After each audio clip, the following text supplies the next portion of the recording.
Fox 13 News at 9 starts now.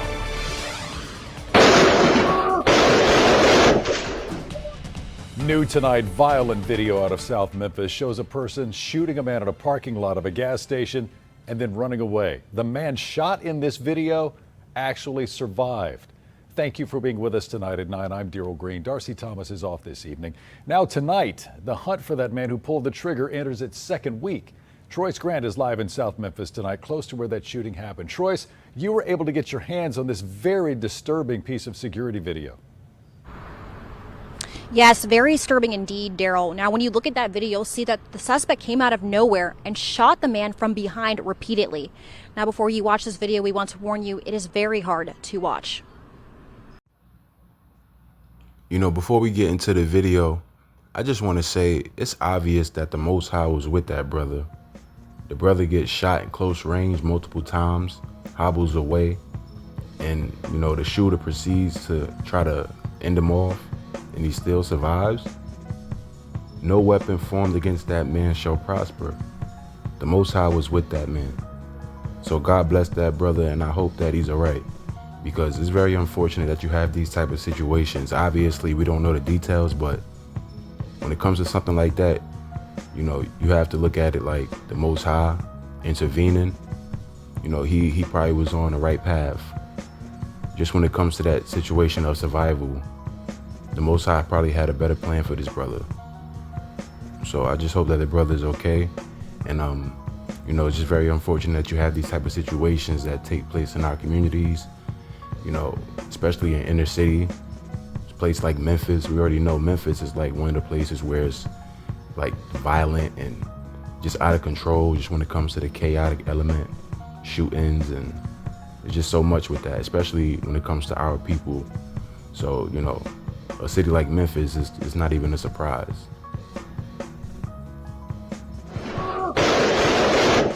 What you just saw, a man shot multiple times at point blank.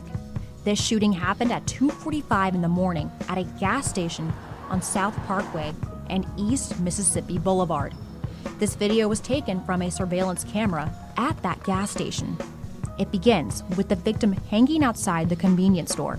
Then, moments later, you can see the suspect come up behind the man and opened fire, shooting the man multiple times.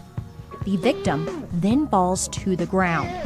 The shooter then walks off and then comes back as the victim tries to get up. That's when the suspect opened fires again, shooting the victim again multiple times before running off. The victim then stumbles away. Fox 13 has learned that after all of this, the victim survived this point-blank shooting. People in this area are left wondering why someone would want to shoot another person so many times. It could be so many different reasons. I don't want to just say what it could have been, because there are millions of things that it could have been. This woman says something needs to be done to prevent the violence in her once quiet neighborhood. I'm sorry for the family. Just all I can say is you just got to look out for yourself and others, because it's not like it used to be. You know, it's interesting the colors that she has on. She has on a black, white, and red hat. I'm not saying it has anything to do with the shooting, but, you know, when you see these type of situations that occur, especially with violence and killing, and you have these colors, it's always consistent. At least in my view, like I always see these colors, especially when it has something to do with death. So it makes me look at it from a ritualistic standpoint, even though I can't really confirm that this was ritualistic, but we live in a spiritual environment. So even the concept of the dude wearing an all black, obviously we understand that most killers or most people who carry guns, they rob people, you know, they wear all black. But black is significant when it comes to the understanding of death, just esoterically, spiritually. I'm not saying that the dude wore black for that purpose, but things always play out in that way because we just live in a spiritual environment. Whether it be the left hand or the right hand, that's what we're under. So you see these things play out, whether it's subconscious or conscious in this superliminal or liminal world. So it's just, you know, something that I see, but it's crazy because I had a recent situation where one of my friends, he actually, you know, he was saved, or there was a sort of divine intervention when it comes to him getting shot. He got shot in the neck. This brother can no longer yell, but he survived. He's walking on his own 2 feet. Just saw him the other day. The Most High was with the brother, and I just hope that he continues on in the right path. Especially with that tragic situation. It's like, once you experience that, you want to turn to something better. Get out of that chaotic element.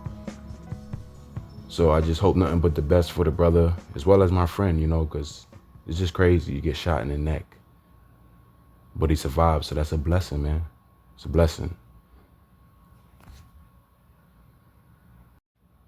So I just wanted to go to Lamentations chapter 3, where Jeremiah the prophet is lamenting with sorrow and that feeling of being in darkness, just based off of the afflictions. But, it's funny because from verse 1 through 21, it gives you this element of darkness and just being in this affliction in the Most High, pretty much leading you, down the path of darkness based off of decisions that you made. But then in verse 22, it's like a shift in mood. So it's just a reminder to all of us. So let's start with verse 1. I am the man that have seen affliction by the rod of his wrath. He have led me and brought me into darkness, but not into light. Surely against me is he turned. He turned of his hand against me all the day. My flesh and my skin hath he made old. He hath broken my bones. He hath builded against me, and compassed me with gall and travail. He hath set me in dark places, as they that be dead of old. He hath hedged me about, that I cannot get out. He hath made my chain heavy. Also when I cry and shout, he shouteth out my prayer. It's funny because Kanye West has a song called Chain Heavy. So there's entendres with that, just in regards to this element that Kanye West is in when it comes to darkness and him turning aside. He hath enclosed my ways with hewn stone. He hath made my paths crooked. He was unto me as a bear lying in wait, and as a lion in secret places. He hath turned aside my ways and pulled me in pieces. He hath made me desolate. He hath bent his bow and set me as a mark for the arrow. He hath caused the arrows of his quiver to enter into my reins. I was a derision to all my people, and their song all the day. And he hath filled me with bitterness. He hath made me drunken with wormwood. He hath also broken my teeth with gravel stones, and hath covered me with ashes. And thou hast removed my soul far off from peace. I forgot prosperity. And I said, my strength and my hope is perished from the Lord.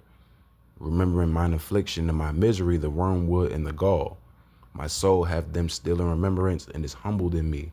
This I recall to my mind, therefore have I hope.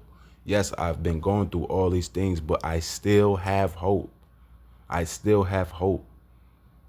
And that's what faith is. Faith is hope. Faith is the substance of things hoped for. Even though we go through all these things, we must have faith. And this is self-talk, because you guys already know I'm going through all these things. I'm going through certain situations. But I still have faith. I lament. I say things like, I don't want to be here. But that's just lamenting. Still have faith. I understand that the Most High is here. The Most High is with us. It is of the Lord's mercies that we are not consumed, because his compassions fail not. So there's a shift in mood, especially when you hit verse 22, verse 21, really, because he says, I have hope. Through all what he laid out from verse 1 to 20 is darkness, is all the things that he's lamenting, sorrow. But then you have hope. And it's kind of like the situations that play out in our community, where you have this darkness that hovers over a lot of our people. But the Most High, he intervenes in certain ways. Sometimes there's judgment, and sometimes there's intervention. And in that case, when it comes to the situation in Memphis, there was divine intervention. As well as with my friend, there was divine intervention. So it's very important for us to understand the Most High, he's with us. And even in a broader sense, just when it comes to this world that we're in, where you have all these different avenues of entrapment, all these different avenues that are set up to destruct you, especially when it comes to these machinations from the power structure with the chemtrails and all these different things. I don't really want to say too much, but you guys understand, especially what's been taking place over the course of the last 5 years. So yeah, man, it's just very important for us to understand the Most High is with us, not man, the Most High. Man is with us to the degree of our brothers, just when it comes to the love that we get from each other. So, it's very important to understand.